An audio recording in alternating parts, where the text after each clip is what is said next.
जोबोद गोजोननाय मोनदों। थांनाय बिसायख'थि टाइमावनो जोङो बेखौ मोनदांखादोंमोन जे क'क्राझार लकसभा समस्तिखौ UPPLनि बिजाथि महरै आं देरहागोन बे रोखाखामोन। NDA हिसाबै जों जिथु जथायै मोनसे खामानि मावदों आरो बेयाव जिथु नैबे क'क्राझार ओनसोला जोबोद मोनसे दुंहाव थासारियाव दंमोन। सानफ्रामबो जिउनि रैखाथि होनो हायाखैमोन सिगांनि सरकारा। जोंनि सरकार फैनाय लोगो लोगो जिउनि रैखाथि सम्पथिनि रैखाथि होदोंमोन। जाथि माहारिनि गेजेराव गोजोन खौसेथिखौ लानानै फैदोंमोन। दा बिनि थाखायनो क'क्राझारबासि रायजोफ्रा बिथांमोनहा अल्टारनेटिभ मोनसे नागिरदोंमोन आरो बेखौ बिथांमोनहा निश्चय मोननो हादों।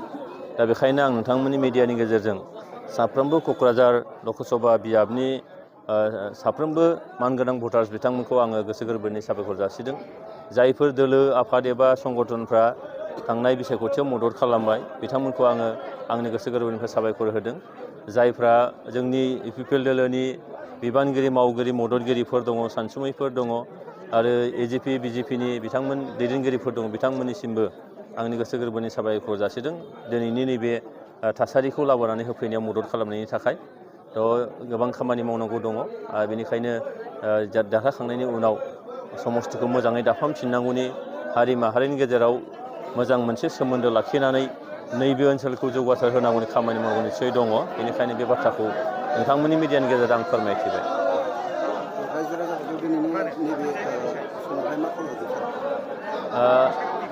खावलायनायनि बाथ्राया बेनो जे जिथु जोङो गोजोनखौ लानानै फैबाय, गोजोनखौ जोङो बाहाल लाखिनांगौ, जौगानायखौ जोंहा लाबोनांगौ। हारि माहारिनि गेजेराव मोनसे अनलायनाय फोथायलायनाय बेखौ जों बोरै लाबोनो हायो बिनि थाखाय जोंहा खामानि मावनांगौ आरो समस्तियाव गोबां खामानि मावनांगौ दं। हा खुरखानायनि बाथ्रा, दै जगायनायनि बाथ्रा, लाइमोनफोरखौ मोजां मोनसे थासारियाव लाबोनांगौ, जोंहा आइजोफोरखौ जौगाहोनायनि खामानि मावनांगौ, सोलोंथाइ बिथिङाव, समाजखान्थि बिथिङाव, रांखान्थि बिथिङाव नैबे ओनसोलखौ जौगाहोनांगौ आरो बिनि थाखाय जोंहा बिटिआर सरकारनिफ्राय नाजाबाय थानाय जादों आरो बे नाजानायखौ जाहाथे बयबो रायजो राजाया गोसो होनानै मदद होनानै जाफुंसारनायाव मदद खालामो बेखौनो आङो रायजो राजाखौ खावलायनाय मोनसे जासिबाय।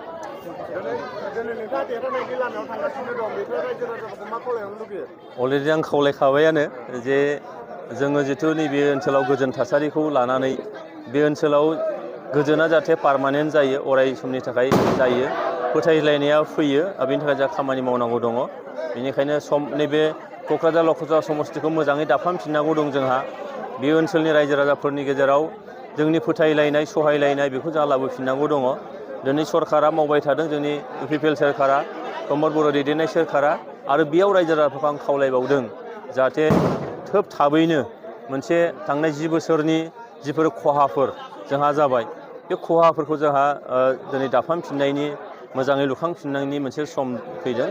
बे समखौ जोङो मोजां खामानियाव खाथायनांगोन, बे सुजुगखौ जों लानांगोन, बेखौनो आङो रायजो राजाफोरनो खावलायनाय मोनसे जासिबाय।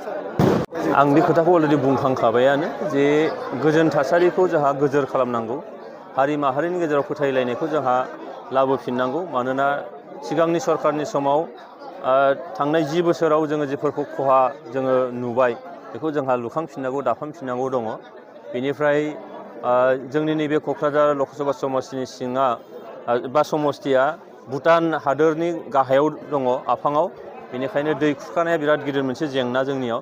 बेखौ बोरैहाय होबथानो हायो, सुफुंनो हायोबा बे जेंनाखौ फोजोबनो हायो, बेखौ खामानि मावनांगौ।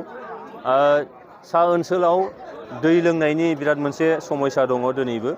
मानोना नै दाखालिनि खरांनि समाव नोंथांमोना नुबाय दैमा दैसाफ्रा साहा रानजोबदों, दैखर बरिंफ्रा रानजोबदों। बेखौ बोरैहाय जोङो इयुनाव बेबायदि जेंनाया फैयाजासे बोरै मा खालामनो हायो बेनि थाखाय निस्सय मावनांगौ दङ।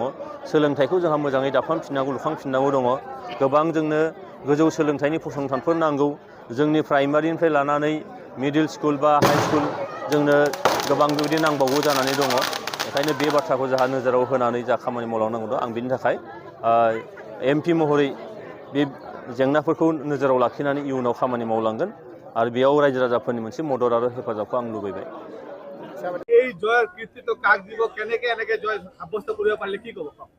এই কৃতিত্ব বিশেষকৈ যিটো আমাৰ 2 তৰপীয়া আমাৰ এই অসমৰ চৰকাৰ আছে, মুখ্যমন্ত্ৰী ডক্টৰ হিমন্ত বিশ্ব শৰ্মা ডাঙৰীয়া তেখেতৰ নেতৃত্বত আৰু বিটিআৰ প্ৰধান আমাৰ প্ৰমোদ বড়ো ডাঙৰীয়াৰ নেতৃত্বত প্ৰথম কাৰ্যটো হ'ল যে এই অঞ্চলৰ অশান্তিময় এটা পৰিৱেশ আছিলে, অশান্তময় অঞ্চল হিচাপে এটা পৰিগণিত হৈছিলে সেইটো এই চৰকাৰটো অহাৰ পিছত শান্তিটো ঘূৰাই আনিলে, জাতি জনগোষ্ঠীৰ মাজত আস্থা বিশ্বাস এইটো ঘূৰাই আনিলে, ঐক্য সংহতি আজি ঘূৰাই আনিলে।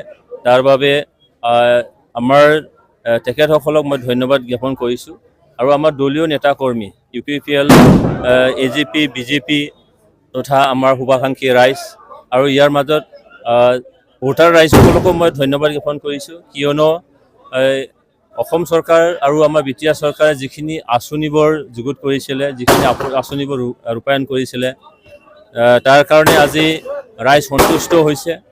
আৰু আজি ইয়াত বিভেদগামী ৰাজনীতিও চলিছিলে, যি বিভেদগামী ৰাজনীতিত কাৰো এটা মানে লাভালাভ হোৱা নাছিলে, চবৰ এটা মানে ক্ষতি হৈছিলে। তাৰ কাৰণে শান্তি অহাৰ লগে লগে এই শান্তিটো যাতে বাহাল ৰাখিব লাগে, তাৰ কাৰণে জনসাধাৰণে সেইখিনি তেখেতসকলে হাৰগত কৰি অনাগত দিনত শান্তিটো যাতে বাহাল ৰাখিব পাৰে তাৰ কাৰণে ভোটদান কৰিলে। সেইকাৰণে ই যে নিজৰ মূল্যৱান ভোটখিনি দি ৰায়দান দিলে, তাৰ বাবে মই ভোটাৰ ৰাইজসকলক কৃতিত্ব দিব বিচাৰিছোঁ। তেখেতসকলে যিটো গণতন্ত্ৰত মানে ৰাইজে ৰজা হয়, ৰাইজ অবিহনে কোনো এটা মানে কাম বা তেনেকেই নিৰ্বাচন অমূলক হয়, তাৰ কাৰণে ৰাইজক মই কৃতিত্ব দিবই লাগিব। তো আশা ৰাখিছোঁ সকলোকে মই আহি থকা সময়ত শান্তিৰ কাৰণে কাম কৰিব, উন্নয়নৰ কাৰণে কাম কৰিব। আৰু আপোনালোকৰ মিডিয়াৰ যোগেদি সকলোকে মই আন্তৰিক শুভেচ্ছা আৰু ধন্যবাদ জ্ঞাপন কৰিছোঁ। हायर सेकेन्डारि उथ्रिनाय फरायसाफोरनि थाखाय गोजोनथाव खौरां। BA सेथि सेमिस्टारनि थाखाय गोविन्द बसुमतारी कलेजाव मुं थिसननाया सोलिगासिनो।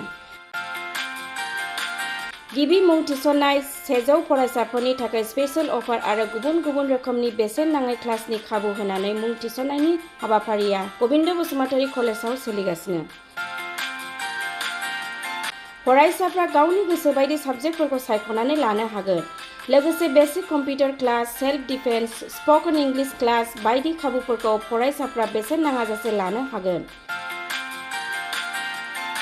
बे कलेजाव गासैबो फरायसाफोरनि थाखाय फ्री बासनि सार्भिसनि राहा आरो बिजाब बाख्रिनिबो राहा दं। आरो बे खेबनिफ्राय भिउ सेन्टार अदेबानि एग्जाम सेन्टार महरै फरायसाफ्रा गोविन्द बसुमतारी कलेजावनो आनजाद होनो हागोन। गोविन्द बसुमतारी कलेजाव एसेल' बेसेनावनो मुं थिसननानै कलेजनि राहानि खाबुफोरखौ लानो हागोन। रोखायै मिथिनो थाखाय फारियै होनाय जानबुं नाम्बाराव कन्टेक्ट खालामनो हागोन।